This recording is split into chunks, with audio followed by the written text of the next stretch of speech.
All right.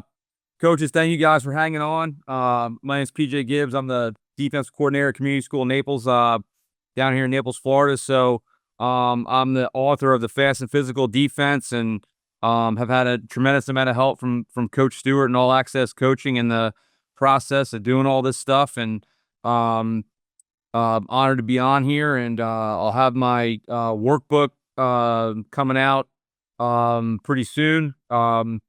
It's in the final stages of kind of formatting and editing. So once Coach Stewart and the team we get that stuff all good, we'll be ready to roll. And um, I'm going to go through kind of like our like kind of why we do what we do, right? So we're trying to talk about why the three safety defense, and I want to preface this on um we will be three high at times, but we're very multiple on what we do. And as I go through the presentation and show you guys some film clips, I'll kind of, and again, if you guys have any questions, go ahead and throw them in the chat, and I'll give you all my contact info and everything at the end here. But so every year I try to give our guys like a nickname, a defensive nickname. So this year, inspired by some of the older guys that might be on here, the Roadhouse defense. This is the Patrick Swayze version, not the newer version. So kind of we don't want to talk about like 6 seconds of havoc.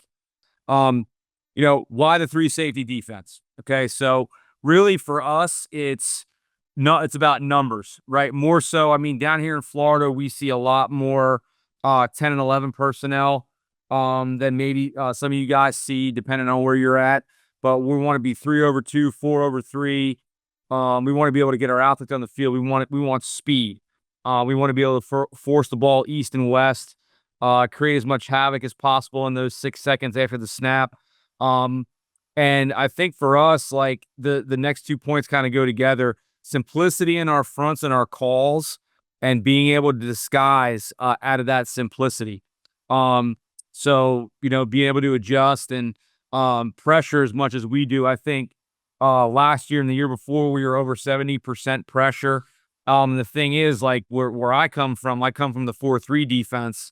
We're very gap control in what we do pressure wise. Like, so if something pops, we know based on what we see on the iPad, post play, kind of who made the error, and then we kind of know how to fix it.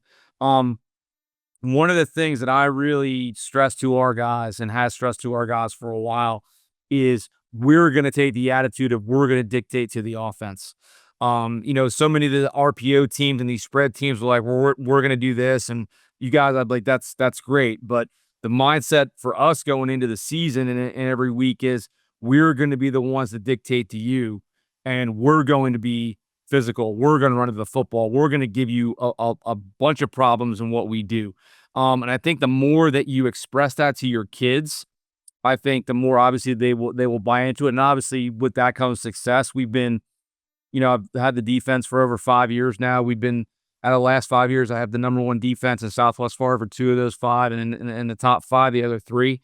So the success and the kids buying into it, and the one thing again is it's about you dictating to the offense, right? And I get questions like, well, coach, how do you handle tempo? So to me, looking at tempo, it's all right. Well, what type of tempo is it? Is it Scott Frost, like Oregon, Chip Kelly, like hurry up tempo, or is it get to the line as fast as you can and hold up sign tempo? That, I mean, again, and that's going to dictate like how your practices look, depending on those guys and how they see it and what they see.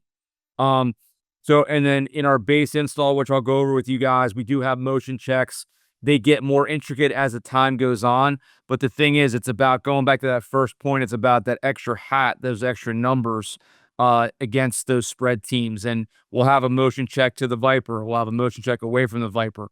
And the one thing, for us too, is we want to take away your best 2 players. Whether they're the receiver, the quarterback, running back, receiver, tight end, running back, we're going to find a way in critical situations to make you choose to get the ball to somebody that you usually don't want to get the ball to.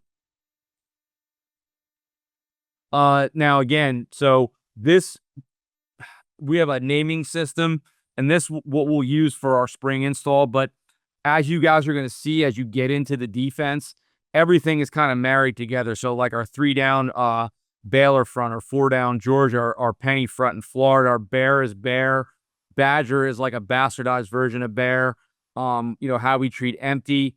The goal is not to substitute, but like 2 years ago, we had a single wing team in our district, so we had to take a safety off the field to put another lineman on. And really, like, philosophically, and this is something I'll talk about on Saturday when I talk about our defending 12 personnel and the double deuce package. If we get added gaps, there's going to be ways that we handle that. Now, whether that's with alignment or pressure or things like that. But again, it all goes back to the numbers game. And for us, it's to keep it simple with multiple pressures out of the same front. Okay. Get into the pressure stuff. All right. So now the one thing I want to stress too is, like, we play all of our fronts with the same personnel. All right.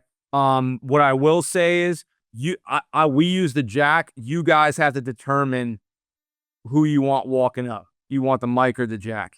And what I will say is, do that kid a service by sending, if you're going to play a lot of 4 down, send that kid with a D-line coach for an indie period a week. Squeeze and spill, don't get reach, rush the passer, retrace on screen. Okay. I highlight it's worked out tremendously for us. All right.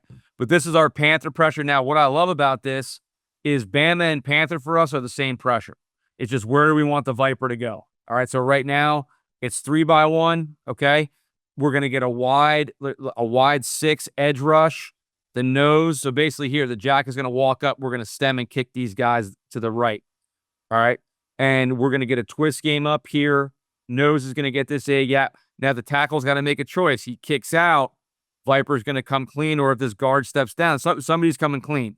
If he steps down in the end, okay, the Viper, the end's coming clean. All right. And we're playing trap all around. So we're trapping here. The Mike is cut to 2, meaning he has 2 upper in.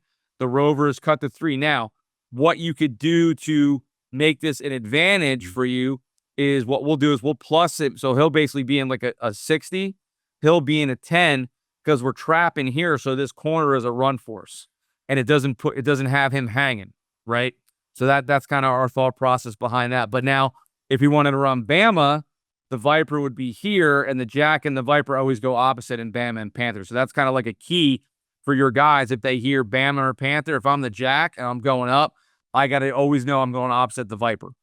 Okay. So that's just something that we build into the defense to make it simple for our guys. Like, hey, you hear this? Boom. All right. Well, the Viper's over there. I know I'm opposite. And I know that we're getting our twist game going on here. And again, in the spring, I'll tell these guys, you're going first, you're going second. As the season goes on, I want them to have some ownership with this stuff and these stunts. So like I kind of say, listen, you guys do your own thing, all right, until it becomes a problem. And again, these guys are playing run first. They're not just running out to 2 and 3. Okay, because again, in high school football, we want to stop the run. Again, if they want to pull the ball and throw it on the perimeter, we got a trap corner sitting right there. Okay. Okay, here. Okay, this is Panther. Okay. So this is 2-by-2.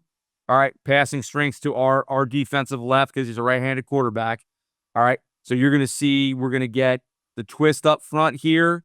We're going to get a wide edge. We're getting this game, because they were so pass heavy, and this is the beauty of the defense too, is we kept the Viper in coverage. We let the Mike blitz because the Mike wasn't a good matchup for us if we wanted, the Mike to run down the chute with number 2.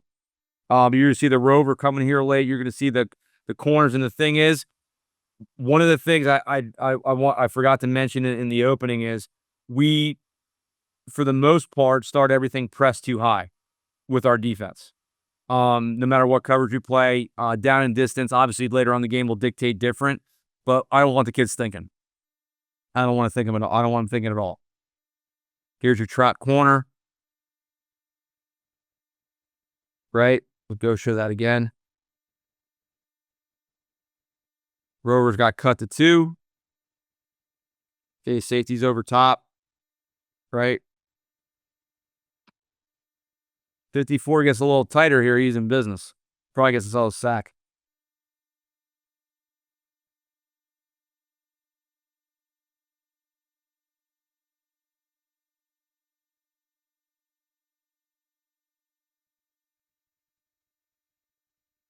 The beautiful thing when the quarterback's running for his life.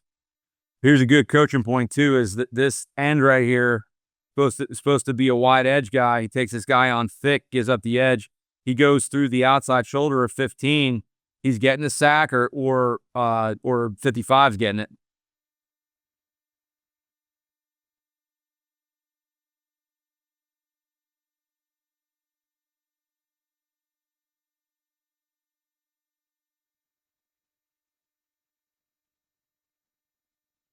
Bad job here.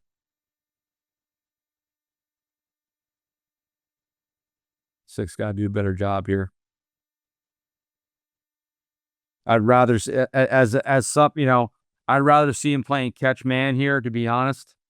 Um, Hopping around and instead of giving ground here.